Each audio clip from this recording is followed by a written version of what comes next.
Assalamualaikum.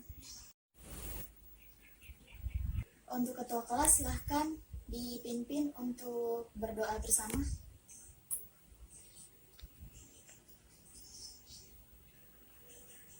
Sebelum memulai pelajaran hari ini, alangkah baiknya Ibu akan melakukan absensi terlebih dahulu. Ada yang gak hadir nggak ya? Kira-kira. Coba ya, Ibu sebutkan nama-namanya. Dia Lestari hadir.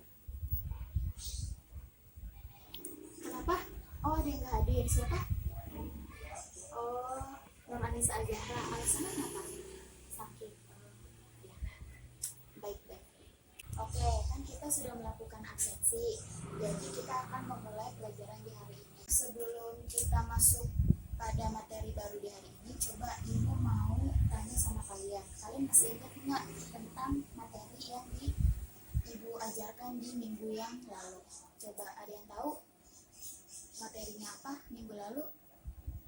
Nah, iya benar, tentang angka penting. Coba kalau kalian memahami tentang angka penting itu kan ada aturannya. Coba ada yang tahu nggak? Coba sebutkan salah satu aturan tentang angka penting. Nah, ya bagus, yaitu semua angka yang bukan 0 itu disebut angka penting. Nah, yaitu adalah salah satu aturan tentang angka penting. Oke, karena kalian masih ingat materi tentang minggu yang lalu, berarti kalian masih mengulang kembali materi yang kemarin di rumah ya. Nah, bagus. Untuk materi di minggu ini kita akan mempelajari tentang ini, yaitu tentang besaran, satuan, serta alat ukur. Nah, Ibu kan sudah menyebutkan kita hari ini akan belajar tentang materi apa, yaitu tentang materi besaran, satuan, dan alat ukur.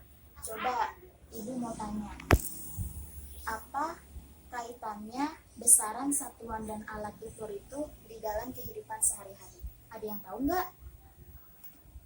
Coba kalau ada yang tahu, tunjuk tangan. Nah, iya betul. Salah satunya yaitu dalam kehidupan sehari-hari, besaran, satuan, dan alat ukur. Salah satu contohnya yaitu pada penggunaan timbangan. Itu salah satu alat ukur yang berada di besaran pokok. Selanjutnya, selain yang telah disebutkan oleh Diah tadi, ada contoh lain dari satuan dan alat ukur dalam kehidupan sehari-hari, yaitu penggaris atau mistar, di mana kita sering kan menggunakan penggaris atau mistar dalam mengukur panjang. Nah, sedangkan panjang itu adalah salah satu dari besaran pokok. Ibu sudah menyampaikan kan tentang materi apa yang akan kita pelajari hari ini, maka Ibu akan menyampaikan apa tujuan pembelajaran tentang materi ini. Yang pertama yaitu melalui tanya jawab, peserta didik dapat mendefinisikan besaran pokok, besaran turunan, dan satuan dengan baik. Yang kedua, melalui diskusi kelompok yang baik, peserta didik dapat menyebutkan pengertian macam-macam besaran pokok, besaran turunan, dan satuan serta hubungannya dengan alat ukur. Yang ketiga, peserta didik dapat mengidentifikasi tentang hubungan besaran pokok, satuan dengan alat ukur melalui demonstrasi alat ukur dengan teliti. Yang keempat, melalui proses pengamatan pengukuran besaran pokok menggunakan alat ukur, peserta didik dapat mengisi LKPD dengan benar. Dan yang terakhir, yang kelima, melalui percobaan simulasi alat ukur, peserta didik dapat melakukan simulasi penggunaan alat ukur dengan baik. Baik, sebelum kita masuk lebih dalam tentang materi besaran, satuan, dan alat ukur, Ibu ingin menjelaskan sedikit apa sih besaran itu. Coba Ibu tanya dulu deh dari kalian. Kalian udah ada yang tahu nggak besaran itu apa? Ada yang udah tahu besaran itu apa? Oh, belum ada yang tahu. Baik. Jadi besaran itu terdiri dari dua, di mana besaran itu terdiri dari besaran pokok dan juga besaran turunan. Besaran pokok itu ada yang tahu apa? Nah, besaran pokok itu adalah besaran yang tidak dapat diturunkan. Besaran turunan itu ialah besaran yang berasal dari besaran pokok. Di dalam besaran pokok dan besaran turunan ini ada contohnya masing-masing. Ada yang tahu nggak salah satu contoh dari besaran pokok? Coba ibu mau tanya sama kalian, ada yang tahu? Nah, iya benar kan tadi kita udah nyebutin ya sebelumnya. Dalam sehari-hari itu apa ya di dalam besaran pokok contohnya, yaitu penggaris. Nah, ya berarti itu untuk mengukur panjang. Nah, iya benar. Salah satu contoh dari besaran pokok yaitu adalah panjang. Ibu akan menuliskan contoh-contoh dari besaran pokok.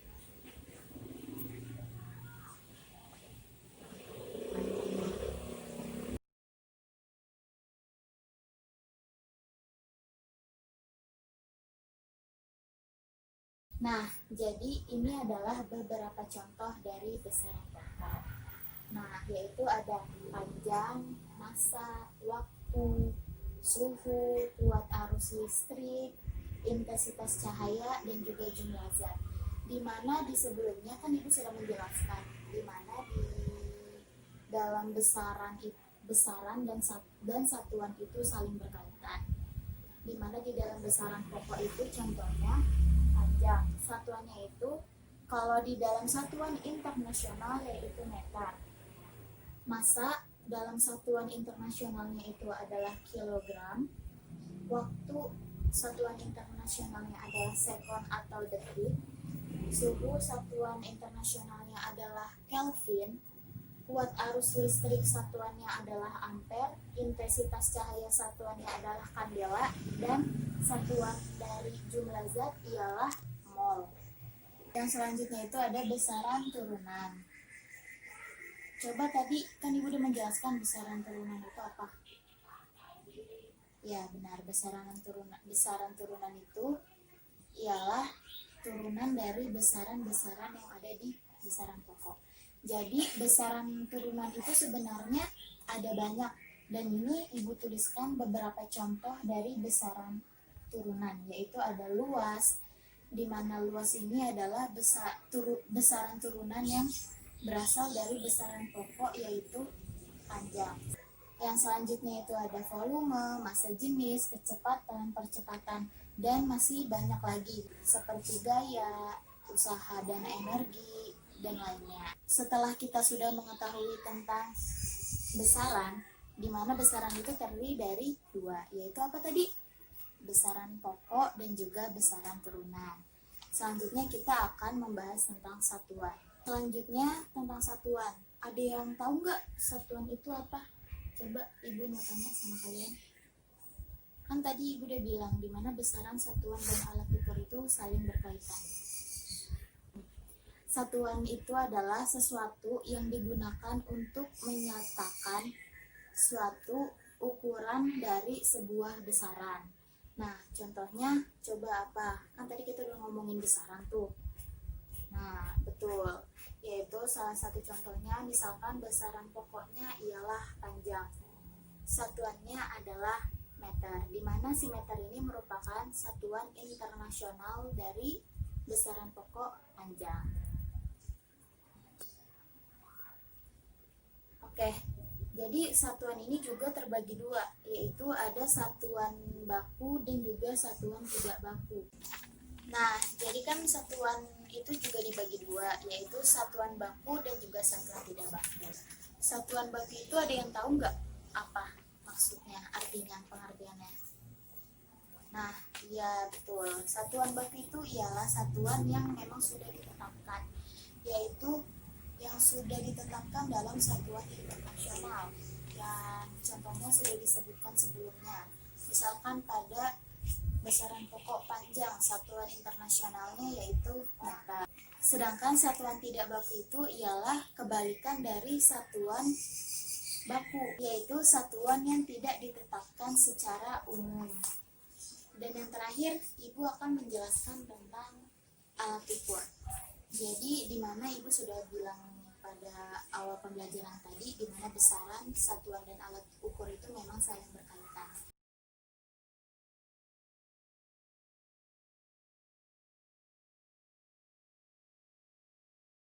Berikut adalah beberapa contoh dari alat ukur besaran pokok, yaitu panjang. Yang pertama itu ada mistar. Tahu kan pasti mistar apa?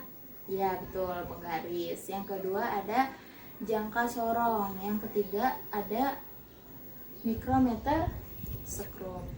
Nah, untuk jangka sorong dan mikrometer sekrup, kalian udah pernah belum sih melihat bentuknya itu seperti apa? Atau sudah pernah menggunakannya? Atau sudah pernah melakukan percobaan menggunakan alat mikrometer sekrup dan jangka sorong?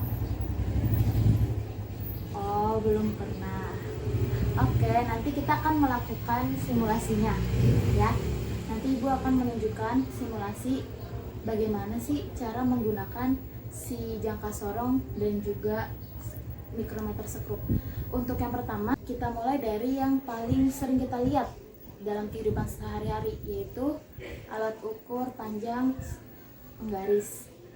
Pasti kalian sudah pada tahu lah ya bagaimana cara menggunakan penggaris, yaitu penggaris biasa digunakan untuk mengukur panjang suatu benda, misalkan mengukur panjang pensil, pulpen, mengukur panjang meja. Nah, kalian tahu nggak di dalam penggunaan mistar ini ada ketelitiannya, yaitu berapa? Ya, pintar sekali dia. Betul, yaitu ketelitiannya 0,01 mm. Sebelum Ibu menyajikan simulasinya, Ibu akan memberikan contoh gambar dari mikrometer sekrup. Nah, ini adalah contoh dari mikrometer sekrup yang mengukur sebuah diameter bola. Jadi, ini merupakan skala utama, sedangkan ini ialah skala nonius. Untuk menghitung hasil pengukuran mikrometer sekrup ialah tinggal menambahkan SU, yaitu skala utama, plus SM, yaitu skala nonius. Nah, contohnya ini pada pengukuran diameter bola. Dapat kita lihat ini berhenti pada 45 di garis atas. SU sama dengan 45. Tetapi di bawahnya masih ada garis lagi, dimana jika kita mengukur menggunakan mikrometer sekrup, jika di atasnya sudah tertera angka tetapi di bawahnya masih ada garis, kita tambahkan dengan 0,5. Nah, setelah kita menentukan skala utama, kita dapat menentukan skala noniusnya. Di mana untuk menentukan skala noniusnya, kita lihat yang sejajar. Nah, yaitu 5. SN sama dengan 5. Di dalam mikrometer sekrup ini, pengukurannya masih dalam milimeter atau mm. Jadi ini skala utamanya kan sudah kita temukan, tinggal kita tambah menjadi 45,5 mm, SM nya 5 mm, tinggal kita tambahkan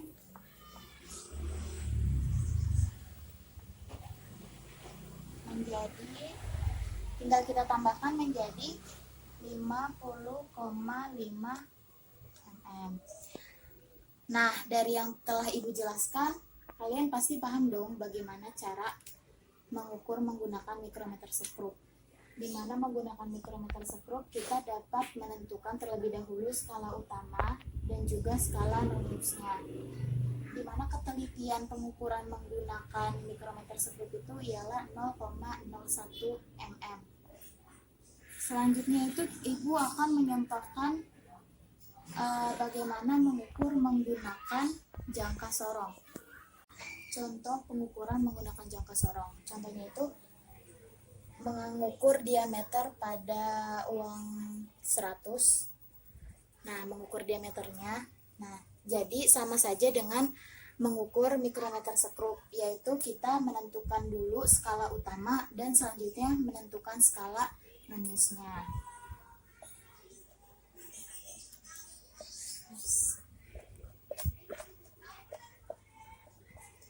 Untuk menentukan skala utamanya, kita dapat melihat pada garis yang di atas. Garis yang di atas. Kita lihat angka yang berhenti sebelum angka 0 yang berada di skala non-use, yaitu ada pada garis angka 10. Nah, berarti skala utamanya ialah 10 dan ini satuannya adalah sentimeter. Setelah itu kita dapat menentukan skala non-use-nya. Skala non-use itu kita lihat pada angka yang ada di garis bawah. Untuk menentukan skala non-use kita harus melihat garis yang sejajar atau sama dalam satu garis lurus antara garis angka yang di atas dengan garis angka yang di bawah, yaitu antara skala utama dan skala non-use-nya. Contohnya yaitu pada kita lihat, ini segaris. Nah, kita lihat angkanya yaitu 5. Berarti skala non-use-nya ialah 5 cm. Setelah itu kita tinggal menambahkan skala utama dan skala non-use-nya.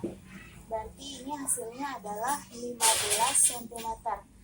Dan kita dapat ubah menjadi milimeter. Nah, Ibu kan sudah menjelaskan bagaimana cara penggunaan dari mikrometer sekrup, jangka sorong, dan juga mistar.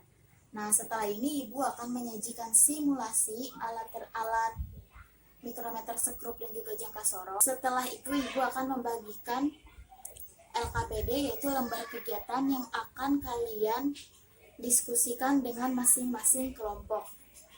Dari simulasi yang telah Ibu sajikan, yaitu kalian dapat menentukan hasil dari pengukuran menggunakan jangka sorong dan juga mikrometer yang Ibu telah sajikan dalam simulasi.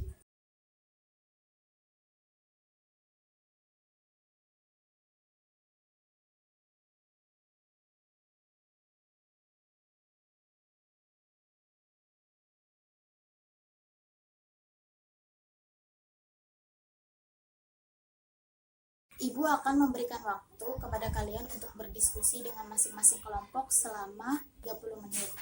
Setelah kalian berdiskusi, kalian akan mempresentasikan bagaimana hasil pengukuran kesimpulan yang kalian dapat dari diskusi kalian masing-masing.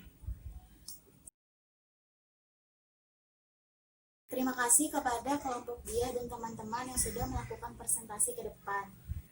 Sudah mempresentasikan hasil diskusinya dan juga sudah melakukan sesi tanya jawab dengan teman-teman yang lainnya. Baik, kalian kan sudah melakukan simulasi menggunakan alat ukur panjang, yaitu tadi seperti menggunakan mikrometer sekrup, jangka sorong, dan juga mistar. Nah, jadi kesimpulannya menurut kalian apa? Kesimpulan besaran satuan dan alat ukur itu bagaimana? Nah, kan tadi dia dan teman-temannya sudah mempresentasikan hasilnya ke depan, di mana memang di dalam besaran satuan dan alat ukur itu saling berkaitan, yaitu contohnya yang telah kalian lakukan tadi dengan teman-teman kelompok lainnya. Gunakan alat ukur yang berada pada besaran pokok yaitu panjang, di mana alat ukur tersebut mikrometer sekrup, mistar, dan juga jangka sorong. Oke, kalian kan sudah melakukan diskusi dengan kelompok masing-masing. Setelah ini Ibu akan memberi kalian sebuah tugas individu untuk menyelesaikan tes formatif tentang besaran satuan dan alat ukur. Ibu akan memberi kalian waktu selama 5 menit. Baik, kalian sudah menyelesaikan tes formatif yang sudah kalian kerjakan. Selanjutnya, Ibu akan memberikan penghargaan kepada kelompok terbaik. Kira-kira siapa ya kelompok terbaik yang telah melakukan presentasi tadi? Nah, ya selamat ya kepada kelompok dia dengan teman-temannya sudah melakukan percobaan alat ukur dengan baik, sudah mengamati simulasi alat ukur dengan baik sehingga hasil yang dihasilkan pada LKPD yang dikerjakan juga sangat baik. Maka dari itu mari kita beri aplaus kepada kelompok dia dengan kawan-kawannya. Nah, hari ini kita sudah belajar nih tentang besaran, satuan, dan juga alat ukur. Selanjutnya, Ibu akan memberikan tugas rumah kepada kalian terkait materi besaran, satuan, dan alat ukur. Kalian bisa melihat buku paket kalian pada halaman 87. Kalian mengerjakannya di kertas selembar ya, dikumpulkan pada minggu depan agar kalian dapat mengulangi materi besaran, satuan, dan alat ukur kembali pada saat di rumah nanti.